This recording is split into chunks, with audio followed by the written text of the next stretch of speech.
most intriguing properties in geometry involves the very simple right triangle, and an equally intriguing character, a Greek mathematician named Pythagoras.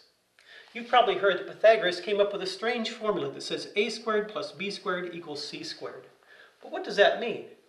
It simply means that in a right triangle, sides a and b, which are your shorter sides, or the legs of the triangle, can be squared and added together, and their sum equals the square of the longer side, called the hypotenuse. But where did that come from? What does that mean? Well, we're actually going to construct this and demonstrate why it works. To do this, set your right triangle on your geometry board, and let's call this side A. We're now going to square it by setting the yellow square alongside it. So you can see I've literally squared that side. But I've also mathematically squared it, because this side was 3 inches long, and now I have a square here that's 3 inches on the base and 3 inches on the height, of course, so it has 9 squares inside of it, or 9 square inches. Now we're going to square side B. This is a little more challenging because it requires 4 of your blue pieces to make that happen. Take your largest blue piece and set it there. Take your next one and set it here. Set a third one here, and a fourth one there. And you can see that we've now squared side B, literally. But also we have squared it mathematically. Side B was 4 inches, and this has 4 squared, or 16 square inches inside of it. Lastly, take your red square, which has a Velcro surface, and set it on the hypotenuse. And you can see that that hypotenuse is exactly 1, 2, 3, 4, 5 inches long, and 5 times 5 is 25 square inches.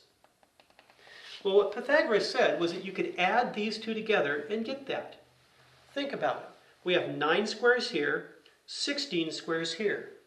And when I add 9 and 16, I do get 25 squares.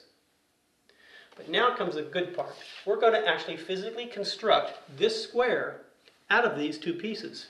Because if Pythagoras was correct, we should be able to add these two together, this one piece and these 4 pieces, to create this one piece. I'll give you some time to experiment with that. Can you set the yellow piece and the blue square with its 4 pieces on top of the red square so it is perfectly covered?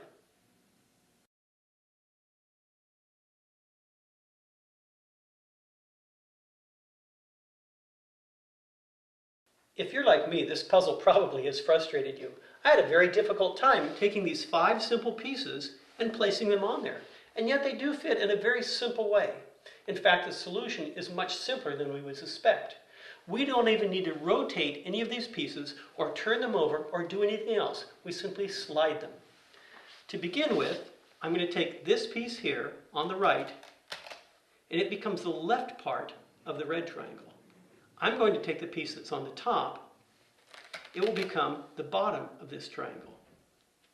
Notice that I'm not even rotating these pieces.